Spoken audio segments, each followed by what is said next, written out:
Egypt के pyramids को जिन्होंने भी बनाया था, आपको ये बात जानकर हैरत होगी कि उनको कैसे भी करके हमारे अर्थ का एक्यूरेट साइज मालूम था। जी हाँ, आपने बिल्कुल सही सुना। ये कोई हवाई बात नहीं है, बल्कि पिरामिड की साइज को केयरफुली देखने और समझने पर मालूम पड़ता है कि इसको बनाने वाले 4500 साल या उससे भी पहले अर्थ के एक्यूरेट साइज से अच्छी तरह वाकिफ थे। ज़ेम टीवी की वीडियोस में एक बार फिर से खुशामदीद।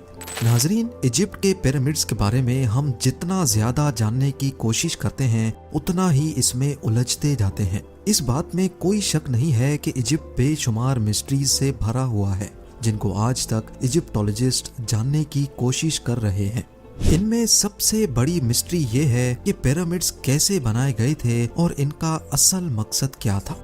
सालों की मेहनत और रिसर्च के बाद हमें ये बताया जाता है कि पिरामिड्स एंशिएंट इजिप्शियन फेरोज के टूम्स हुआ करते थे। ये फेरोज इजिप्शियंस के लिए एक किंग से बढ़कर खुदा का दर्जा रखते थे, जिनको पिरामिड्स में ही दफनाया जाता था। लेकिन असल में आज तक इजिप्टोलॉजिस्ट और आर्कियोलॉजिस्ट को पिरामिड्स में से किसी एक फेरो की ममी भी नहीं मिली, बल्कि कहीं भी किसी भी पिरामिड से आज तक कोई ममी मिलने का एविडेंस नहीं मिला है। हमारे पास जिस चीज का एविडेंस है वो ये है कि the great pyramid 23 lakh limestone के ब्लॉक्स की मदद से बनाया गया था। एक एक ब्लॉक करीब एक हाथी के वजन जितना भारी है। इसकी बेस तकरीबन 13 एकड़ पर फैली हुई है और इसकी हाइट 481 फीट तक। हमें यह भी देखने को मिलता है कि इन तीनों पिरामिड्स की ईस्टर्न और वेस्टर्न वॉल्स बिल्कुल सीधी नॉर्थ पोल की तरफ जाती हैं। इतने बड़े स्ट्रक्चर को हजारों साल पहले आजकल के मॉडर्न कंपास जितनी एक्यूरेसी से नॉर्थ पोल की डायरेक्शन में सीधा खड़ा किया गया था, जिसमें कोई दो राय नहीं है। ये वो सबूत है जो आज भी हमें देखने को मिलता है। सिर्फ इतना ही नहीं, बल्कि पिरामिड्स की बेस का लेवल 0.75 इंच जितना एक्यूरेट है। आप में से जो इंजीनियर हजरात हैं, उनको अच्छी तरह मालूम होगा कि 3 एकड़ जितने एरिया का इतना एक्यूरेट लेवल आजकल के मॉडर्न लेजर लेवलिंग सिस्टम के जरिए ही हासिल किया जा सकता है। हत्ता कि हमारे पास इस चीज का भी एविडेंस है कि पिरामिड की चारों साइड वॉल्स, जिनको 5 टन वजनी स्टोन ब्लॉक्स रखकर एक खास एंगल में खड़ा किया गया था, इन चारों की लंबाई एग्जैक्टली 230 मीटर्स है। अगर इन चारों में कोई डिफरेंस है तो वो 2 इंच से ज्यादा नहीं है। यानी ये वॉल्स एक दूसरे के मुकाबले में 99.98% एक्यूरेट हैं।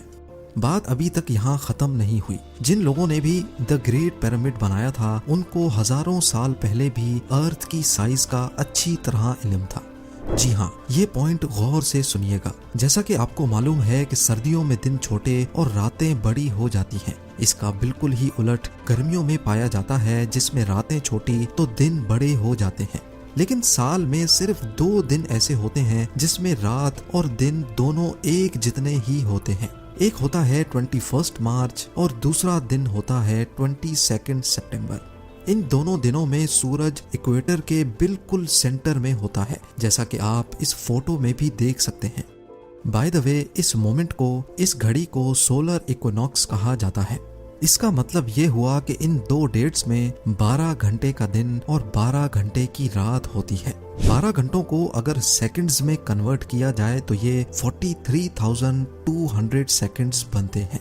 अगर 43,200 को द ग्रेट पिरामिड की हाइट से मल्टीप्लाई किया जाए तो उसका जवाब आता है 6,333 किलोमीटर्स। ये उतनी ही लंबाई है जितनी अर्थ के पोलर रेडियस की है। अगर परसेंटेज में देखा जाए तो पिरामिड्स बनाने वालों की कैलकुलेशन 99.63% एक्यूरेट है। अब आप सोच रहे होंगे कि ये कोई कोइंसिडेंस है, कोई इत्तेफाक है, लेकिन पिरामिड की बेस का पेरीमीटर जो कि 0.921 किलोमीटर्स है, उसको अगर 43,200 से मल्टीप्लाई किया जाए तो जवाब आता है 39,804 kilometres.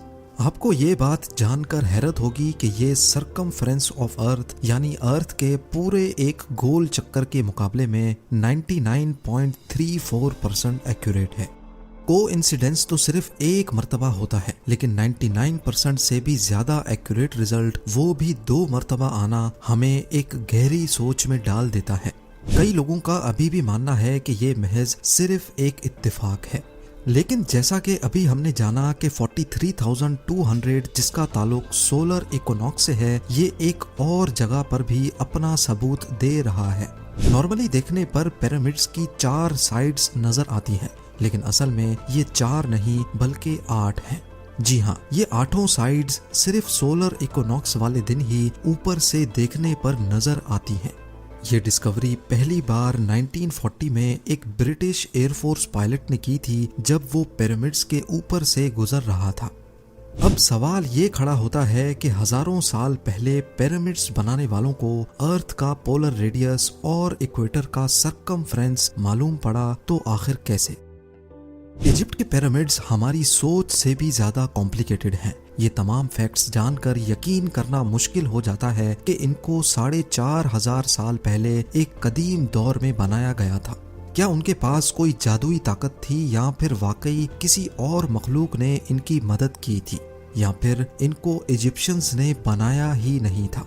Graham Hancock fingerprints of the God के ऑथर हैं।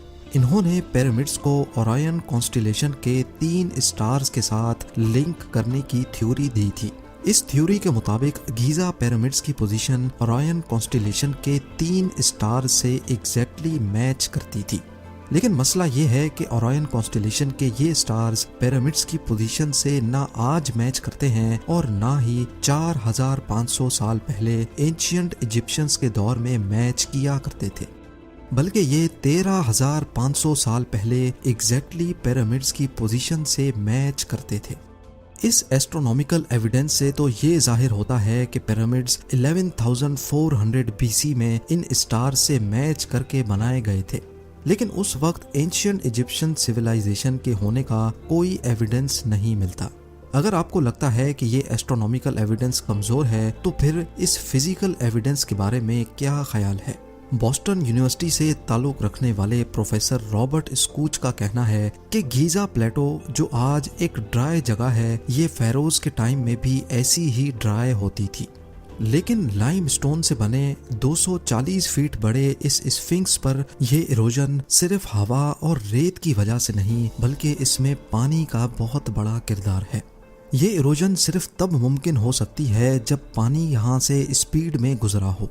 इस किस्म की इरोजन हमें कई और पहाड़ों पर भी देखने को मिलती हैं, जो किसी दौर में तेज पानी की लपेट में हुआ करते थे। अगर स्फिंक्स भी एंशिएंट इजिप्शियंस ने ही बनाया था, तो उसके बाद तो ये जगह आज तक खुश्क ही रही है। क्या कहीं इस दौर से पहले तो यहाँ पानी नहीं था? साइंस के पास इस बात का एविडेंस मौजूद है कि 9,700 BC में हमारी दुनिया से आखिरी आइस एज खत्म हुई थी। ग्लेशियर्स पिघल कर पानी बन गए और समंदर का लेवल 500 फीट मजीद बढ़ गया था। इस इवेंट के दौरान अच्छा खासा पानी इस जगह से भी गुजरा था जहां आज ये स्फिंक्स मौजूद है।